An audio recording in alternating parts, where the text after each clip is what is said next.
Hi weavers, welcome back to our channel. ఈరోజు అన్ని రాష్ట్రాల మార్కెట్లో పత్తి కొనుగోలు అనేది ఏ విధంగా చేస్తున్నారో మనం ఈ వీడియోలో తెలుసుకుందామండి. వీడియోలోకి వెళ్లే ముందు నాదొక చిన్న రిక్వెస్ట్, ఇంకా మన ఛానల్ సబ్స్క్రైబ్ చేసుకోకుండా చూస్తూ ఉంటే ప్లీజ్ సబ్స్క్రైబ్ చేసుకోండి. అలాగే కొత్త వాళ్ళు ఇంకా సబ్స్క్రైబ్ చేయని వాళ్ళు ప్లీజ్ సబ్స్క్రైబ్ చేసుకోండి. ఇంకా వీడియో విషయానికి వస్తే మనం ముందుగా మధ్యప్రదేశ్ విషయానికి వస్తే మనకు మధ్యప్రదేశ్ రాష్ట్రీయ మార్కెట్లో 7,000 రూపాయలు ఇంకా 8,000 రూపాయలుగా ఉన్నాయండి గరిష్ట ధర. ఇంక తర్వాత మహారాష్ట్ర విషయానికి వస్తే 7,000 రూపాయలు ఇంకా 8,300 రూపాయలుగా ఉన్నాయండి. తర్వాత ఏపీ తెలంగాణ విషయానికి వస్తే 7,000 రూపాయలు ఇంకా 8,000 రూపాయలుగా ఉన్నాయండి. తర్వాత గుజరాత్ విషయానికి వస్తే 7,000 రూపాయలు ఇంకా 8,600 రూపాయలుగా ఉన్నాయండి.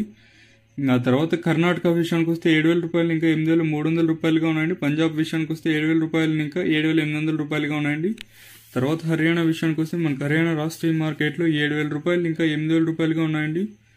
తర్వాత రాజస్థాన్ విషయానికి వస్తే మనకు రాజస్థాన్ రాష్ట్రీయ మార్కెట్లో 7,000 రూపాయలు ఇంకా 8,200 రూపాయలుగా ఉన్నాయండి. తర్వాత ఒరిస్సా విషయానికి వస్తే మనకి 7,000 రూపాయలు ఇంకా 7,750 రూపాయలుగా ఉన్నాయండి.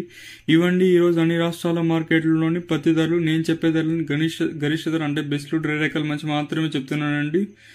ఎక్కడ పెద్దగా మార్కెట్లో ధరలు అయితే పెద్దగా పెరగలేదండి. గుజరాత్లో కొంచెం స్టడీగా మార్కెట్ అయితే మెయింటైన్ అవుతుంది. ఇవ్వండి ఈరోజు అన్ని రాష్ట్రాల మార్కెట్లోని పత్తి ధరలు.